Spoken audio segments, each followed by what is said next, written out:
Once again to the bulletin. Now, the managing director of the Ghana Stock Exchange, Kofi Amwa, has admitted the delay in appointing new board members for the Securities and Exchange Commission is affecting the market. The stock exchange board disclosed this when pharmaceutical firm Intravenous Infusion took its turn at the Ghana Stock Exchange's Facts Behind the Figures session.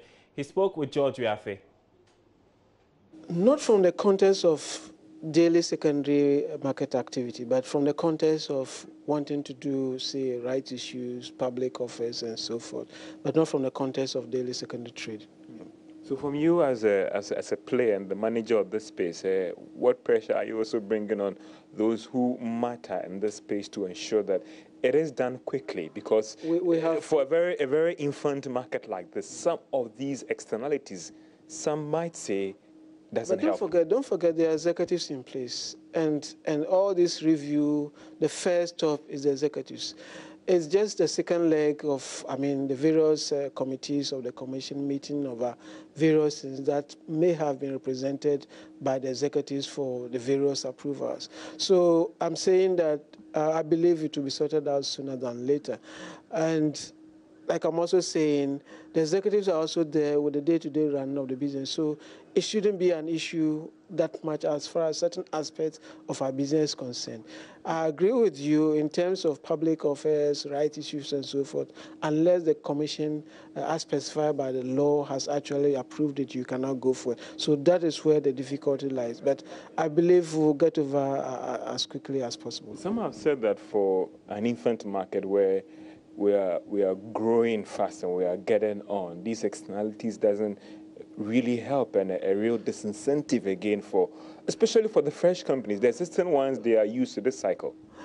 Perhaps as a lesson going forward, we should make sure that at any point in time, those that are there remain there until new ones are actually put together and sworn in. That is what I gather from the process. If the existing were there until new ones are actually appointed and sworn in to take over, just as we have it in company general meetings where a new team is coming on board. New team takes over generally immediately after the conclusion of an annual general meeting, so that the old will be there until the new actually takes over. If we adopt that into the practice going forward, I believe it will sort out this, in quote, perennial issue where we encounter every 4 or 8 years.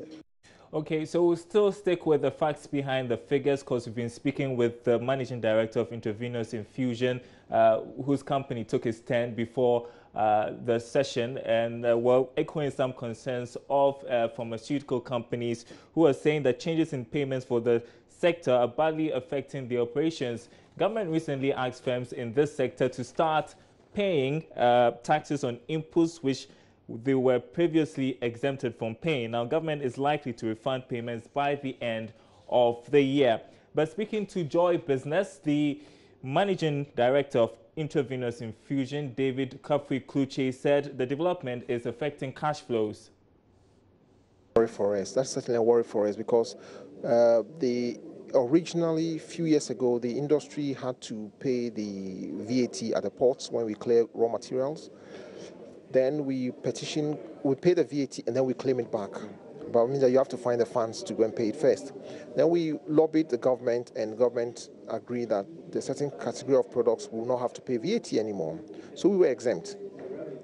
Now, this year, we've gone back to what it was before. Government has said that we have to pay it again before we claim it back, which means there's a funding issue, which means that if I have to find 500,000 cedis to pay for VAT, I have to go and find the money from the bank, borrow money, find money from somewhere, pay for it before, so which increases your cost of operations. If I have to forecast to budget for monies when raw materials come down.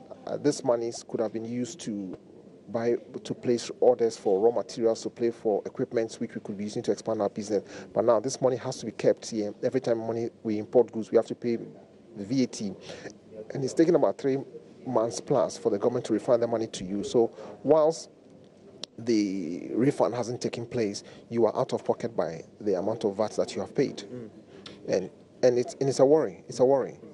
Let's look at the outlook for your business. It looks like, first, let me ask from you, has this market that you came on, has it been worthwhile in terms of the opportunities or more pressure on you as a company? I think Intervenus is an exciting time, right? We are at an exciting time in the company's history.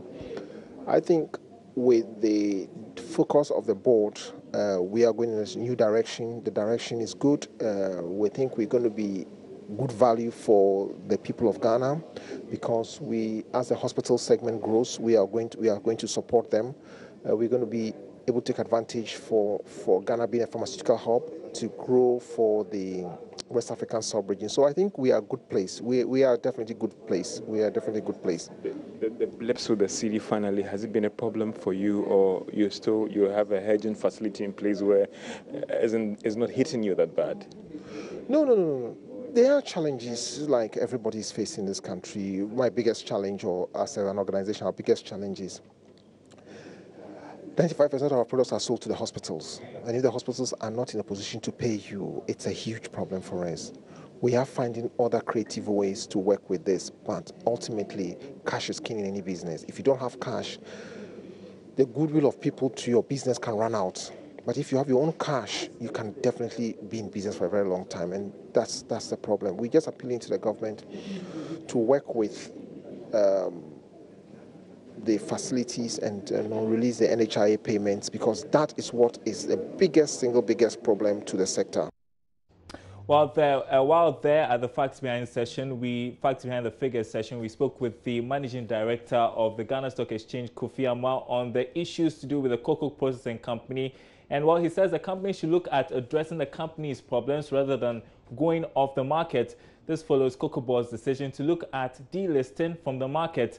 Mr. Yamwa tells Joy Business the problems of CPC would not be addressed by delisting from the market. Focus on the key issue. The key issue is the performance difficulties of the company. For me, I'll be more interested in solving the performance issues of the company than deciding whether to list or not to list. At the end of the day, if the company is doing well, then probably it becomes a selling story for others to follow. So the last time, my point I made was that it's ways in the remit of a company to decide whether to be on the market or not. So if a company is already on and decides to move on, I mean, they just have to follow the due process that we have in place. But at the end of it, when you have moved on, have you solved the issues at hand? No. So for me, the issue is not whether to delist or not to delist. The issue is the performance of the company. What is mitigating against the performance of the company? Sitting here, my gut feeling is that it's more to do with, one, sales or capacity. If they're able to produce more and sell more, but if you're not able to pay your suppliers of raw materials, then it becomes an impediment for production and sales. To me, that is the crux of the matter. Moving on, government has justified the decision to privatize some distressed industries of the state. In an interview with Joy Business, Minister of Trade and Industry Alan Kyerematen explained that government's decision is based on its agenda for growth, which seeks to support the private sector to lead industrializing the economy. Mr. Kyerematen said government will give incentives for investors who will express interest in the takeover of such companies. Government is divesting its interest in businesses that have traditionally been established and owned fully or wholly owned by government, because that's not really the responsibility of government, to be running companies. There were, I would say, cases where government, for strategic reasons, had to spin off some of these industries. But our interest is to be able to get the private sector to take over these companies, to invest in these companies, because that will become more sustainable. So in some cases, it's partial divesting our interest. But so it is true that some of these companies would require some stimulus support. in order for them even to become attractive for other private sector interest groups, But the medium and long-term objective is not to continue feeding state enterprises with stimulus support, but to turn them over to the private sector. Now, Cocoa Board should, from the ending of this month, start engaging investors outside the country to raise funds to purchase cocoa for the next crop season. Now, this could be, but could this be Cocoa Board's most challenging fundraising exercise? George Afe has more in this report. Sources say officials of Cocoa Board could start engaging commercial banks and other investors possibly from June 21. Joy Business understands the roadshow for its annual cocoa loan syndication will take officials to London. It is, however, not clear for now the amount the board is targeting in this roadshow. That is, whether it might go for the more than $1.8 billion raised last year from some 23 commercial banks. But for many, looking at the dwindling price of cocoa on the international market, which lost some $1,500 and is trading at around $1,900 a ton, and the oversupply problem on the market, reports of corruption at Cocoa Board according to a World Bank report, and how the $1.8 billion raised last year was spent. There are fears this roadshow could be interesting. However, others say looking at Cocoa Board's track record with this loan syndication, it would get whatever amount it's looking for. But the problem will be at what cost. Last year, the board paid 1.47% as interest on the funds raised. Also, with concerns being raised by some farmers over the decision not to increase the producer price, which stands at 475 Ghana cedis for every 64 kilo bag. Could Cocoa Board be forced to raise more than the $2 billion? The influence from this exercise always goes a long way to strengthen the Ghana cedi. Analysts say even this news alone could go a long way to assure businesses of an improved reserve position for the Bank of Ghana, a development that could deal with a surge in demand for dollars locally. We'll still stay in the agri sector on a different matter, though, because Finance Minister Ken Ofori-Atta has hinted of the construction of a specialized agri university in the country to help turn the fortunes of the sector around. We have on the line President of the Concerned Farmers Association, Nana Obuade, the first to express his thoughts on this development. Good evening to you. Do you think it's a good idea that government has hinted it wants to construct an agri university?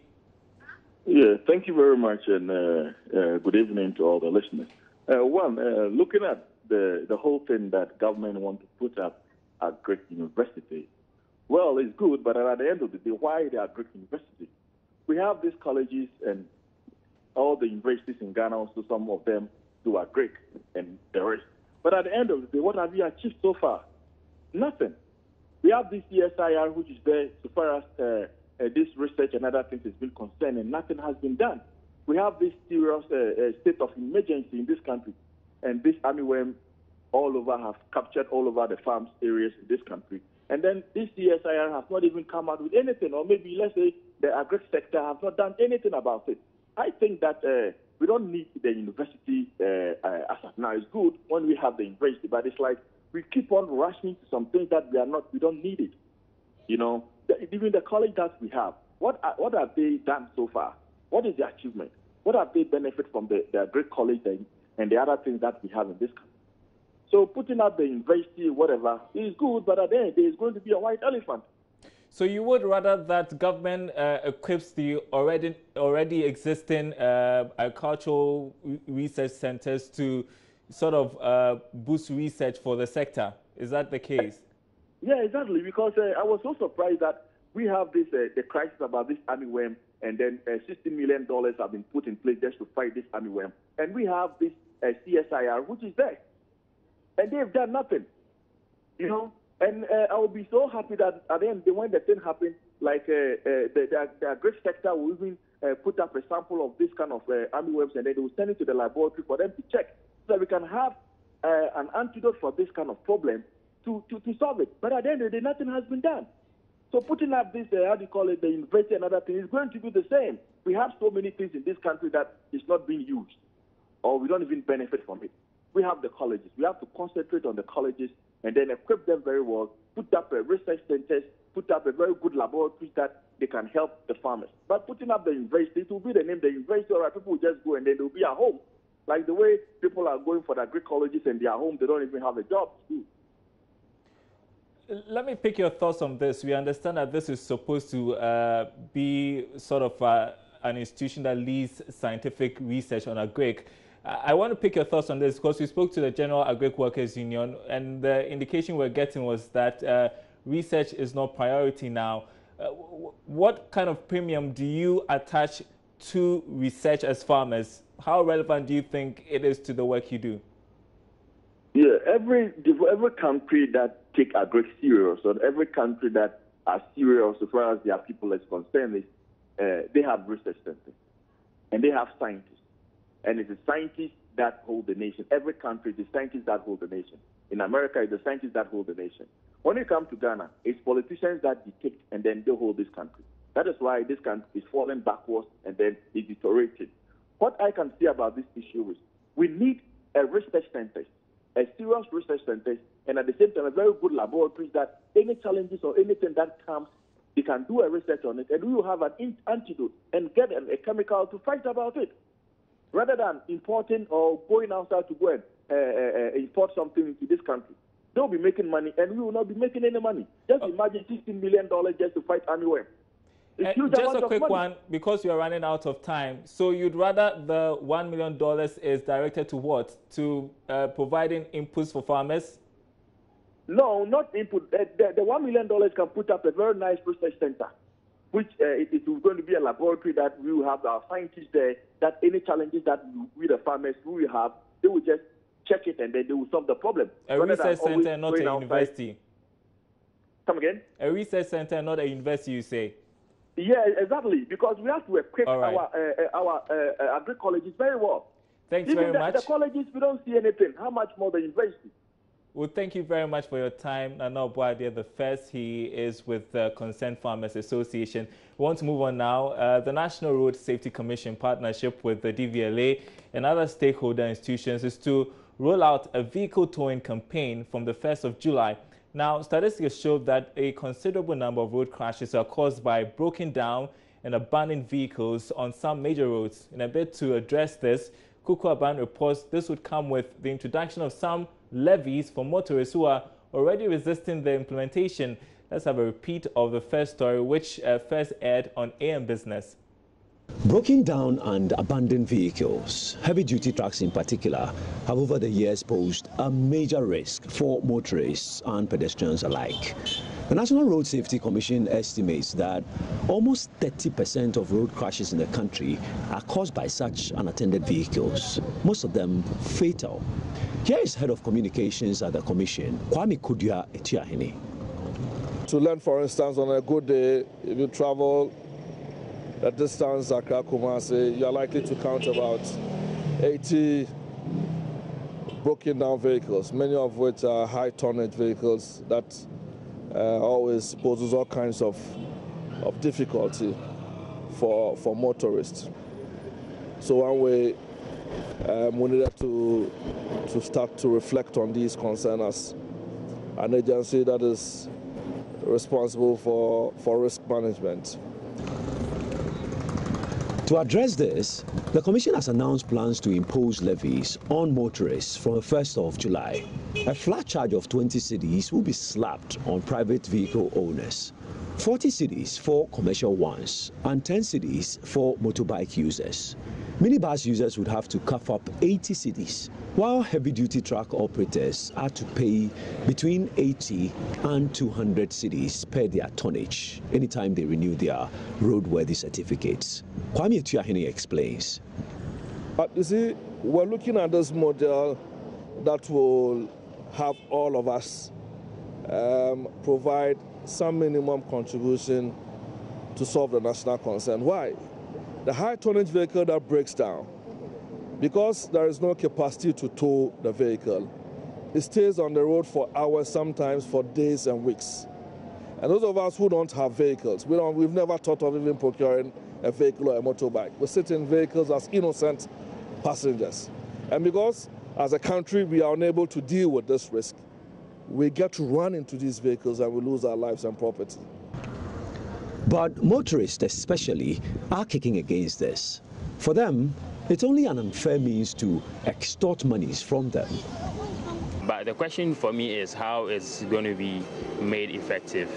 Because if you have to pay a small fee to have your vehicle towed, then it means you should have a real-time response when your vehicle breaks down.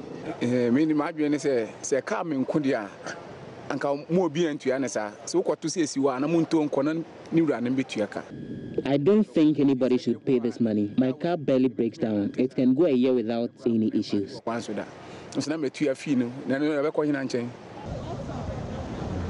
Transport consultant and executive director at Top Tech Transport and Logistics, Cecil Gabra, appears to agree. He wants the Commission and its allied agencies to suspend implementation for broader consultations first. For me, it is too early for us to implement it. I think we need a national debate. All the transport stakeholders must come together and then discuss it thoroughly. At the moment, Ghanaians are paying a lot in terms of a token of the roadworthy we pay goes to the road fund. We need accountability. We want to find out from the road fund what that money has been used for. Okay. Now, if this reduction is done or the addition of 20 cedis, of course, it's going to affect transport fares. It's going to affect everything that is being transported by road. I believe also strongly that the companies involved must come out, the government must come out to tell us which companies are involved. Let us know. I mean, we need transparency. But Kwame Etuahine insists this campaign is the surest way to address the age-old road crash menace. What is the best solution given our unique situation? And at what minimum cost are we able to provide that solution? But here's a case: we are being invited to pay 10 cedi as a motorcycle rider. The maximum you are paying for high tonnage articulated truck is 200 cedis. If you accumulate them, it's a lot of money. Yes, but 200 cedis doesn't come up to even 20 pesos a day for a year. So the question still lingers: the vehicle towing campaign to be implemented or to be suspended. Fingers, I believe, can only be kept crossed until the 1st of July this year.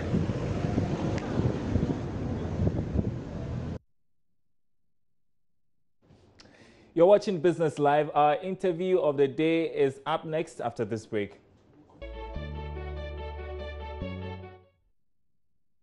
Welcome back to our interview of the day now, and President of the National Chamber of Commerce and Industries, Nana Dr. P.J. Danko-Wosu I, is urging government to allow foreign retailers in the Ghanaian market to go through the right procedures in getting permit to trade in Ghana.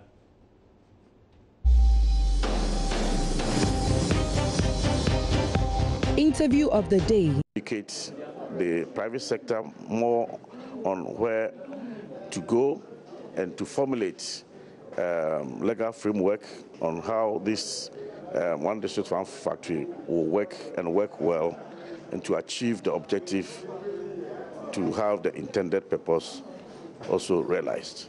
Okay, now finally on this this issue of foreign retailers in our market as part of the advisory services, I don't know, do you have any advice for the minister on how to deal with this issue? Because we've had the GIPC boss saying government is not going to actually protect the locals in the retail, but it's rather going to help them to expand.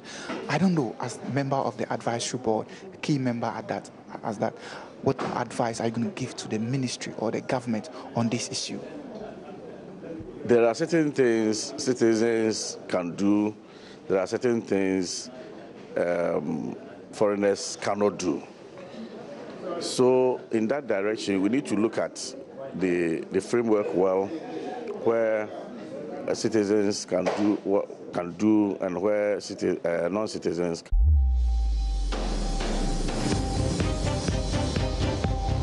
interview of the day. And that's it for our program tonight. My name is Daryl Carl. Thanks for making a date. We're back same time tomorrow.